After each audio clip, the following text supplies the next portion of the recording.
Hello, this is K1 and this is Kerbal Space Program. Back for another talky bit, shall we say. I apologize for the earlier program. Apparently I got a little overzealous with the background music and underestimated YouTube's resolve. So I just turned the game audio back on and that should work just fine. And here we are for part 2 of Space Station K1. And in this case, we are going to make our first big expansion to the station with the help of some new parts and some new vehicles. And in this case, I have some long loading time. A space shuttle. Oh boy, look at that. Now, you can already tell this launch vehicle is much different than a normal space shuttle. Generally, there is a large external tank underneath with a pair of solid boosters. Well, that throws off the center of mass quite a bit. I was able to work it by adjusting the thrust limiter on one of the shuttle's engines, and then after the mass evens out, adjusting one of the engines on my external tank, which was basically just a Saturn V connected to the bottom, but it was still hard as heck to control. So you know what, I just built this around it to make everything nice and even.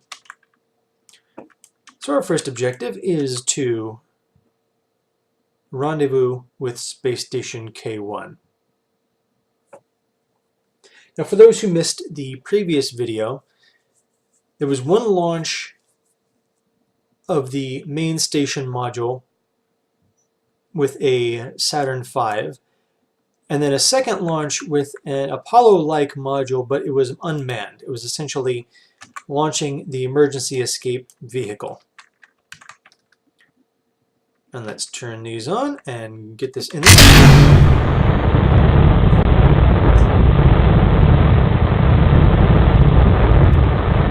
Now in this case, my launch stack that I'm using consists of the shuttle connected evenly across by its 4 boosters, which are essentially the Titan II first stage, connected to the bottom stage of Kerbal's version of the SLS, this quad engine cluster, just have 4 of them. Thrust at 2/3 is good enough in this case. Now unfortunately for Kerbal Space Program currently with the version 0.9 is they don't have an internal cockpit layout yet for the shuttle parts. But that will come sometime soon. And we will be watching out for that.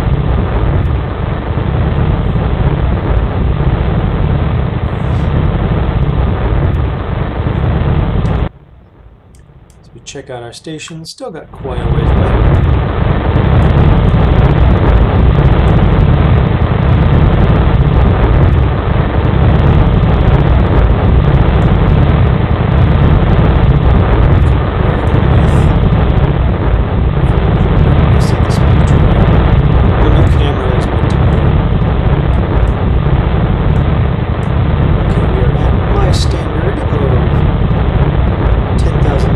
By, whoops, 200 or more meters per second. So begin on pitch over.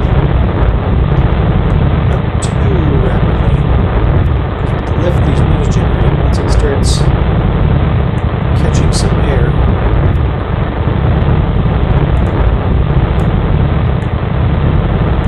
it becomes more difficult to stop it.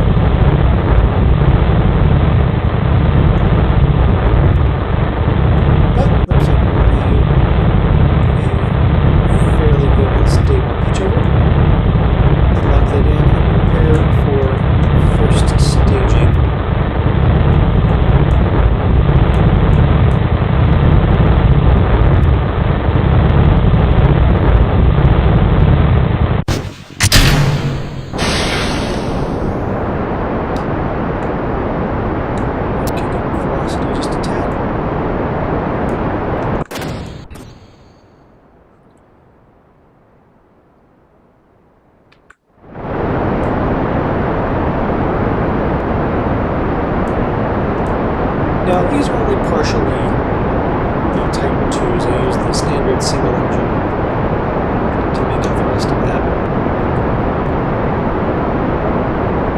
To give it a little more kick.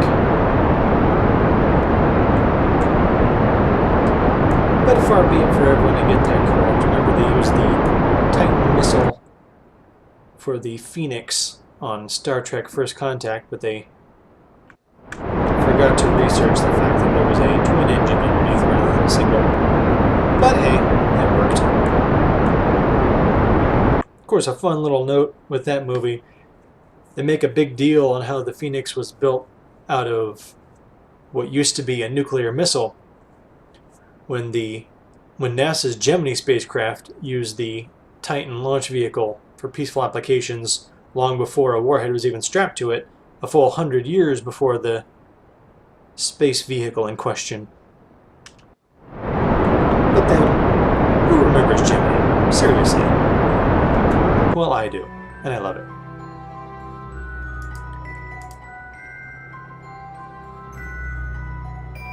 As we leave the atmosphere, the music kicks in. Ooh, that is a pretty darn good direct descent rendezvous here.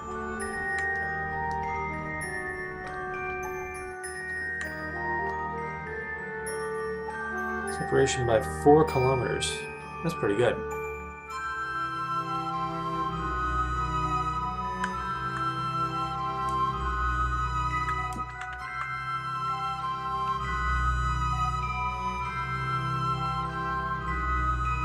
Tilt ourselves into position here.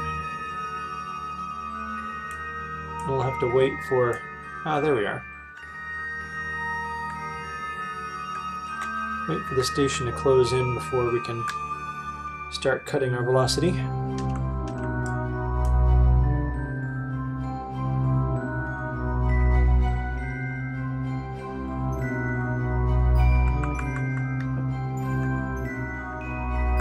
Okay, we are off by about 500 meters per second.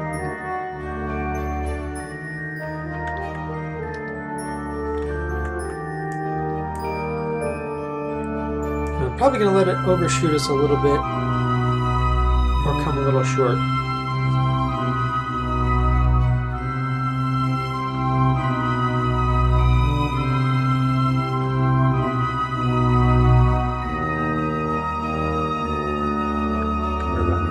Seconds out. I'll wait to about 10 kilometers and go.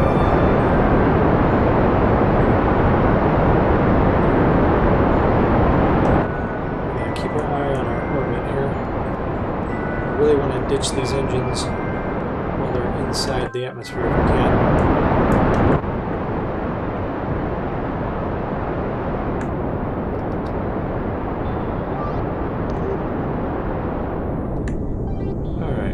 To about 40. That should do it. Cut these loose. Get a little separation. See the nice shape of our shuttle.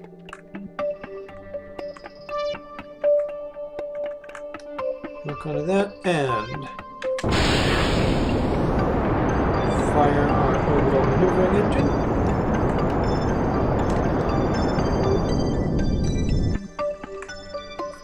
Burn, make up the rest with thrusters.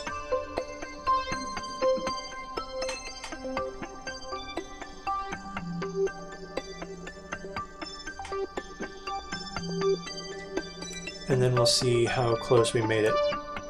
2.9, so that's even closer than the 4 something we'd started off with.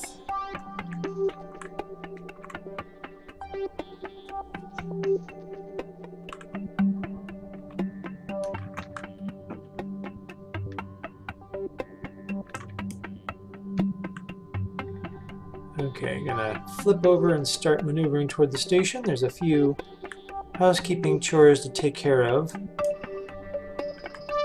before we make the final approach.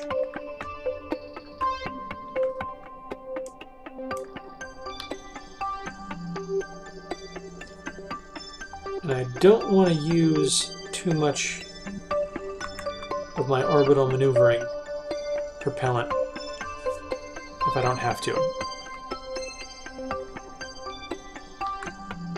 How close is my approach? Oh, pretty darn close.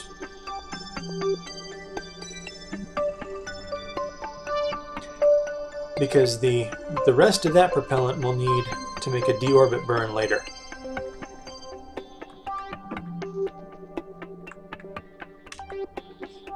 But let's take a look at the vehicle I have put together.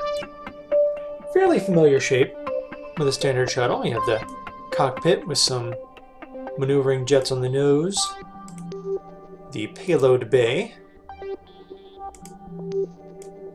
the fuel and engine section here, the single tail and its delta wing engines, or delta wing wings. Sorry. As for engines, this is where things differ because we don't have the tri-module for shuttle main engines, and in this case it wouldn't really work for what I'm doing anyway. So I have the one main orbital maneuvering engine, and as I said, need to save its fuel.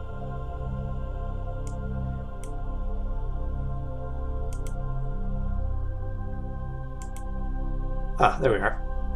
Yes, in the main fuel tank there is no oxidizer, only liquid fuel. The only oxidizer is in this aft section, and that is the only fuel that this engine can draw from. The rest will be saved for this cluster of 4 engines, which are atmospheric jet engines, and I have the air intakes, 2 of them on either side. That is to make landing easier when I finally make my way down. Now, for the record, I have a very poor record when it comes to landing in atmosphere. In fact, in 10 attempts for the shuttle, I've only landed successfully once. And since I've been playing Kerbal, shoot, I don't think that I've made successful landings more than about 10% of the time, if that. So this will be an adventure later on. Oh, this little probe has no monoprop. Okay.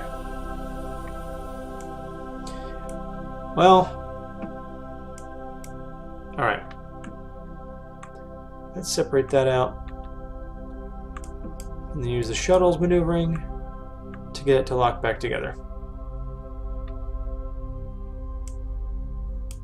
Okay, I didn't separate out enough.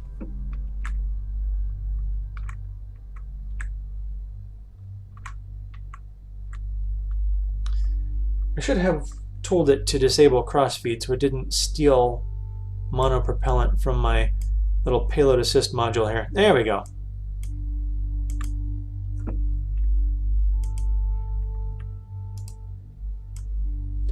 And how far are we from the station? Okay, we're going to have to make our maneuvering burn before we start moving pieces around.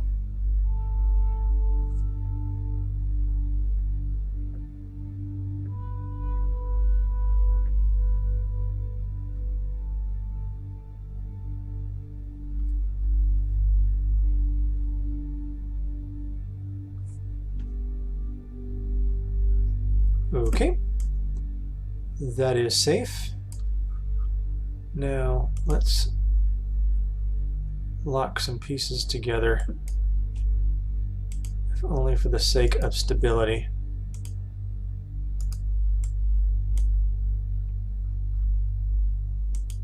Because the last thing I need is for this to fall apart while I'm trying to get it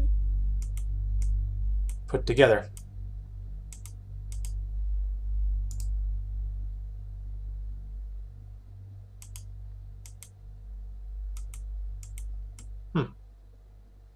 Okay, well, that should work for now.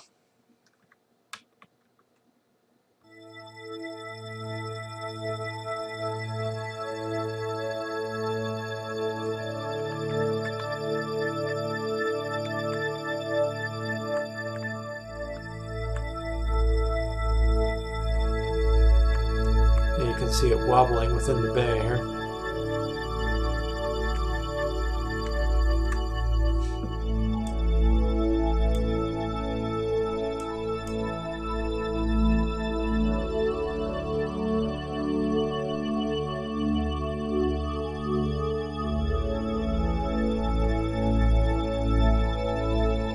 Now fortunately, I designed this thing with monopropellant to spare.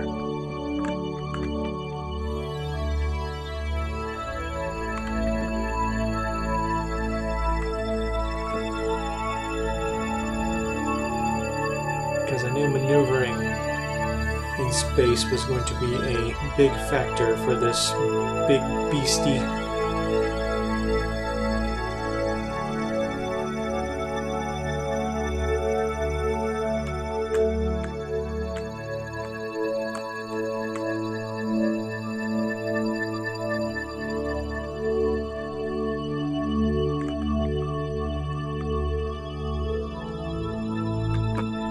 Okay, we are within striking distance. We'll be losing sunlight soon. So let's start the first phase. And that is to get this little section here connected to this docking port in order to extend. Did I do what I thought I did again? Almost. Sooner or later, I'm going to remember to check the monopropellant on this module before I disconnect it. But anyways, this is essentially an extension for the airlock. Now it'll be used to extend the shuttle specifically, in this instance, but it will be left on the station itself to provide a docking module for future shuttles. So this is supposed to be the first time it will actually be carried up.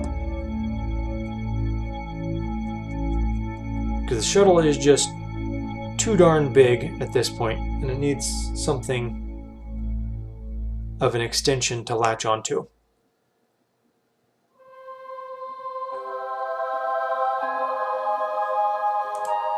So we've got our fuel. Third time's the charm. Oops.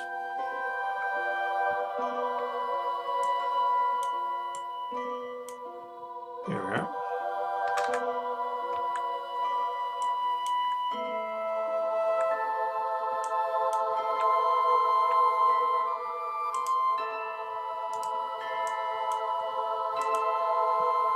Give this thing a little power while we're at it.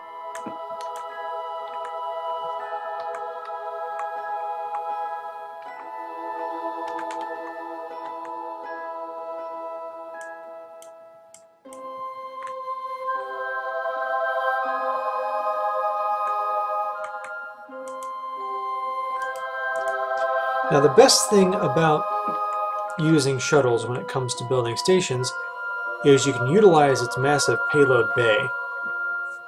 In this case, I've got the forward docking section here with the topside dock that will be used for crew transfer, and this dock to attach modules to, but I also have a second attach point in the back end.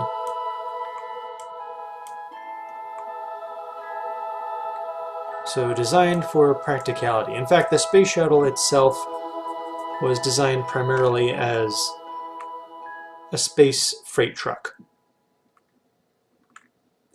And it served that purpose admirably, but couldn't really do much as an exploratory vehicle beyond that.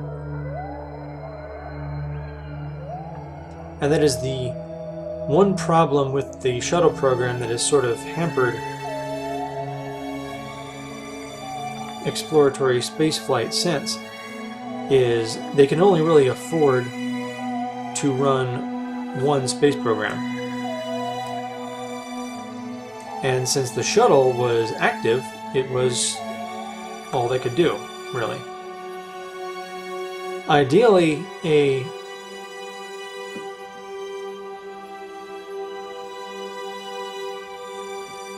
a space program would want to maintain both a shuttle fleet and a exploratory capsule-based fleet.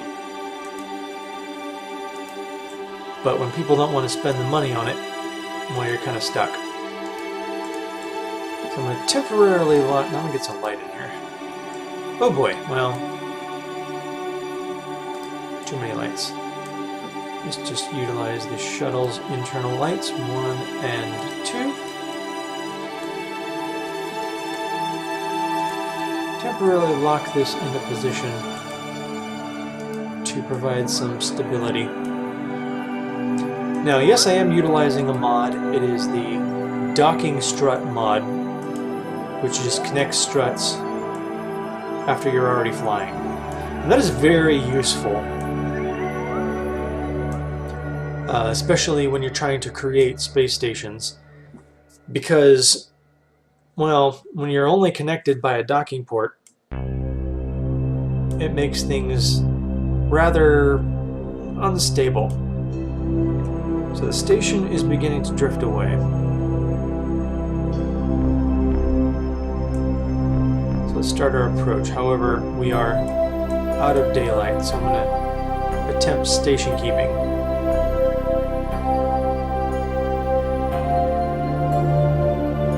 And then hold it there for the night.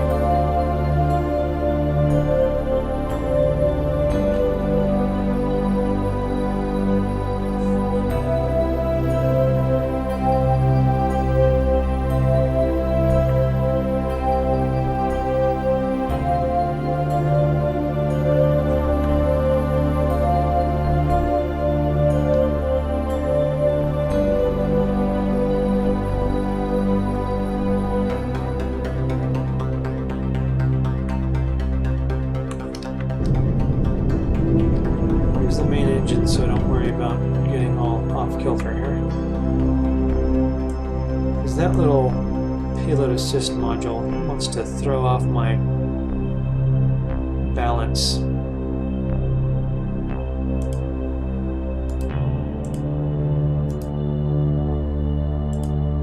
So, since it wants to be stubborn, I'll just put it back in its place. That sounds a bit meaner than I'd intended it to.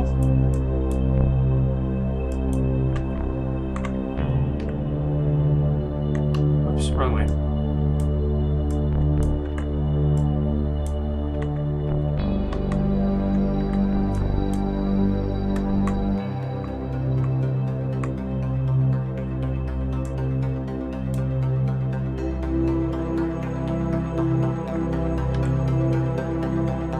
Now this little payload assist module is essentially built off of the Agena. It's got the propellant or the monopropellant engine section of an Agena minus the main liquid fuel engine, as well as the Agena probe core. So it's basically missing all of the liquid fuel components, but keeping the control components and the maneuvering. Added a few thrusters here and there and a couple docking points, some solar panels, and a smaller docking module that will become important for later avenues.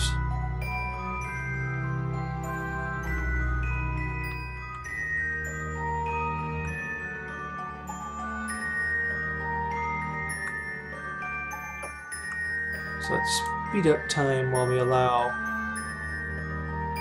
orbit to pass.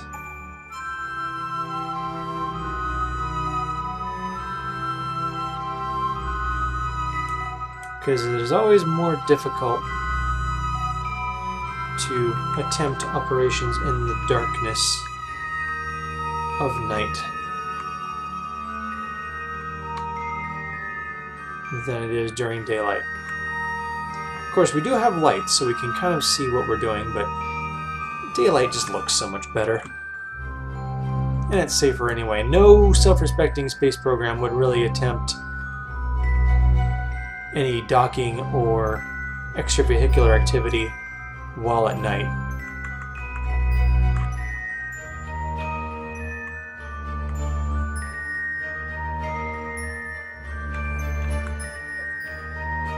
About halfway through nighttime. As Castlevania would say, what a horrible night to have a curse.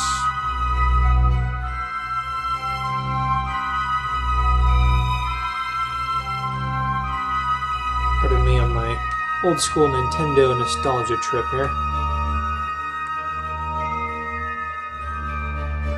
But come on, who doesn't love Castlevania?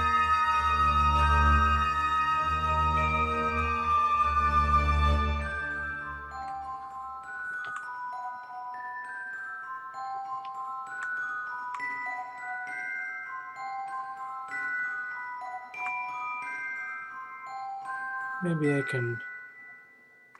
Whoops. Force this maneuver to happen on the day side.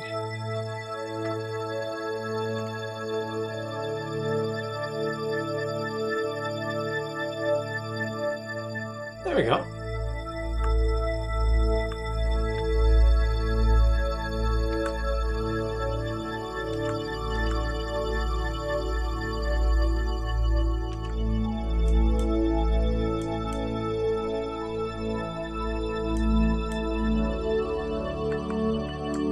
And here comes the sun.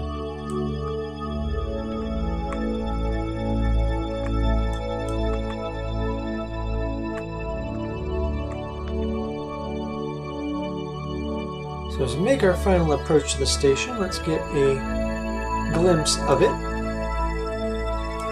Now here we have the main station core, which is the habitat module and lab, which I call Hab Lab, and a multi-directional node there. A small airlock module that is connected to our escape vehicle here, and a small battery module here. Now this is there to provide some extra propellant for the initial docking of the escape vehicle, as well as extra battery power for the station. There'll be a more permanent battery module later on. But as Dockman makes its approach, I'm going to go ahead and move this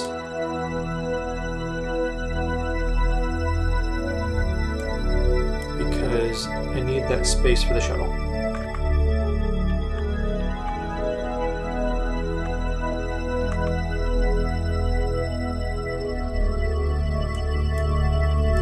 And as I said, the emergency escape vehicle here is being flown unmanned and is designed to do so,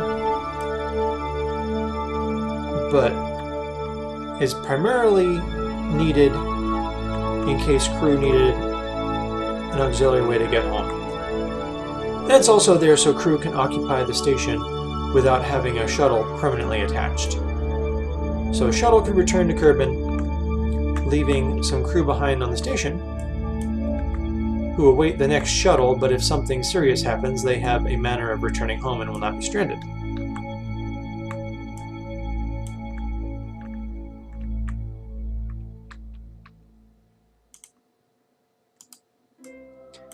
And as I dock on this side, I have the hatchway facing this way, with the hatchway and ladder of the crew module here.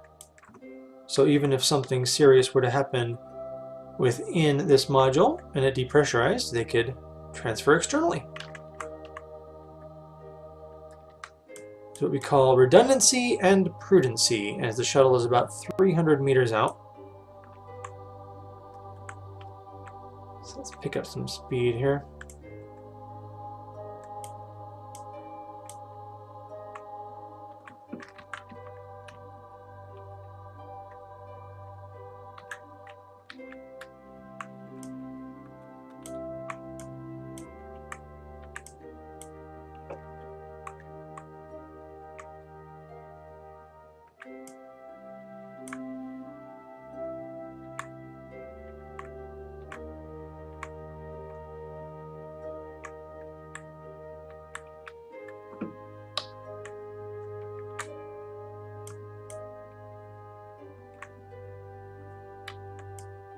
Alright, bring it on in there.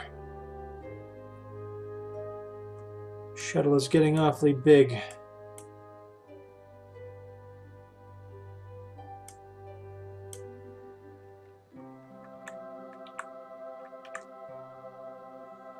Up, come on, lock in. There we are.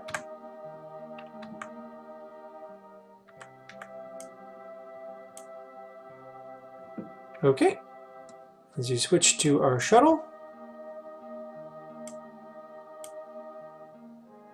station's docking port is approaching. So let's make some fine-tuned maneuvers here. I'm going to want to flip the other way. And there's method to my madness. So I want the payload bay open and accessible without the emergency vehicle in the way. So I've got that set.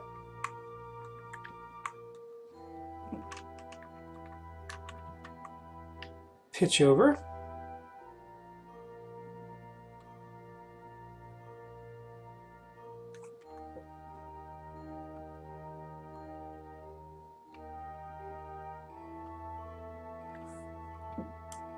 We have to make another thrust burn here shortly.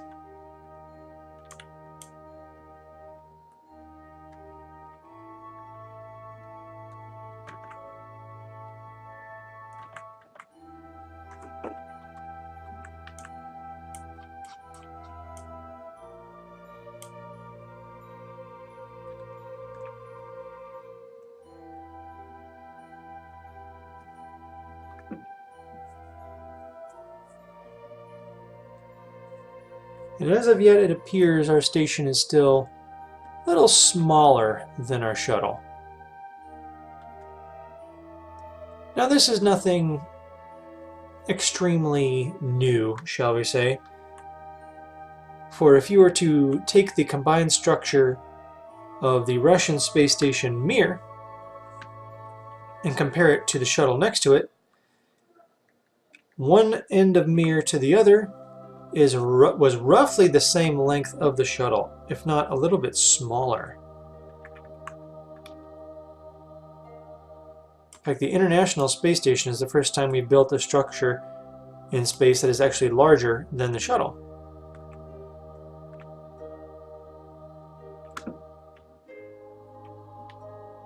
As we see the two approach, I'm going to want to turn that back on so I can see what we're working with.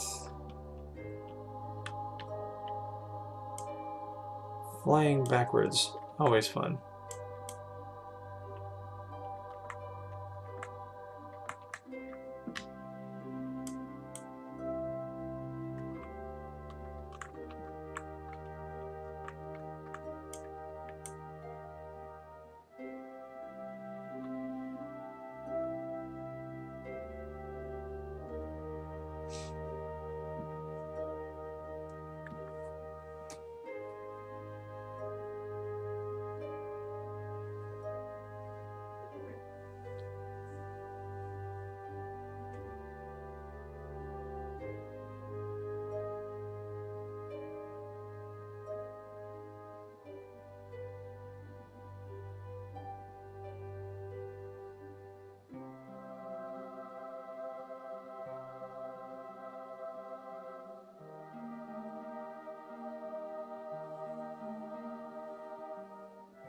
Getting in close here.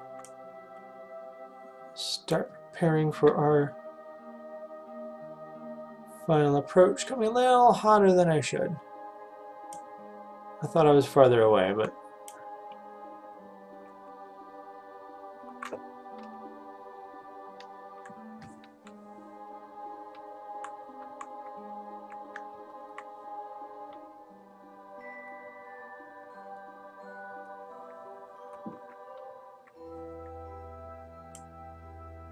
okay.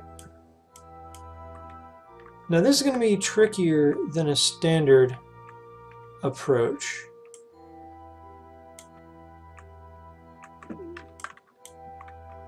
Because the docking port is not on the nose as you'd generally expect from a capsule-based spacecraft. But while landings are not my forte, docking has become something I've gotten quite good at, so I don't think I'll have many problems here.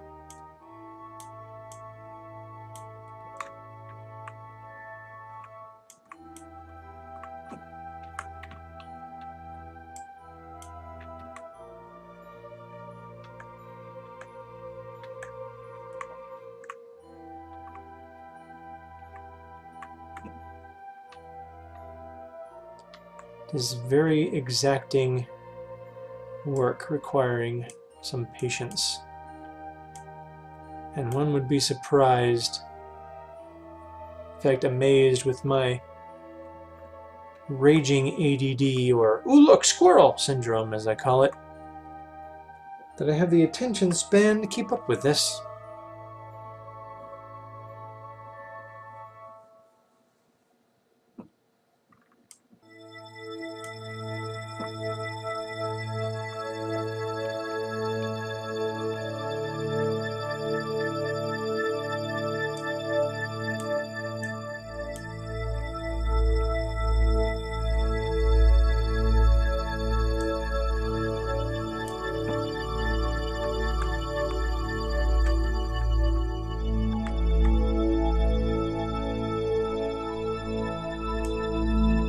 Looking good, looking good.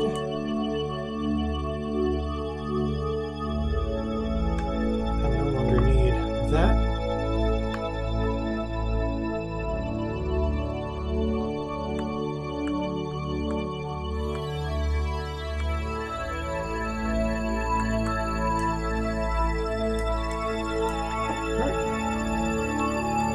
Move forward and let's start our approach.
Forward, wind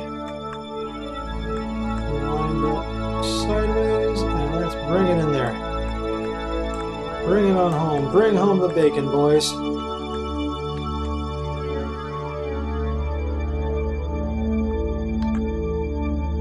ACS off and let the magnetic force lock them together.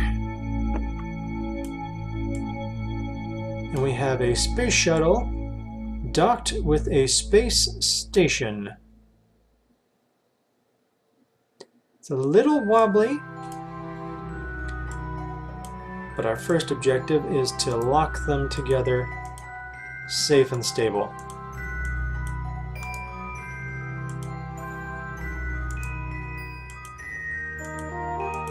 And since the docking module will remain attached to the station, it can have far more connections here.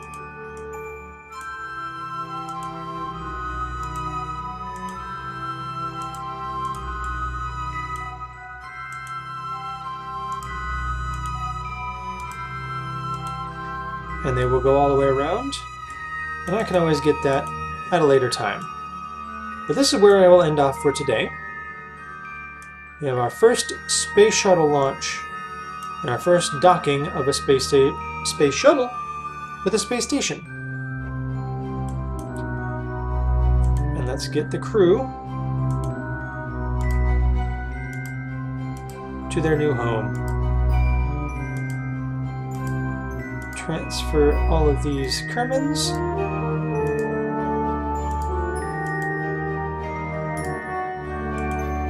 Who are now safely aboard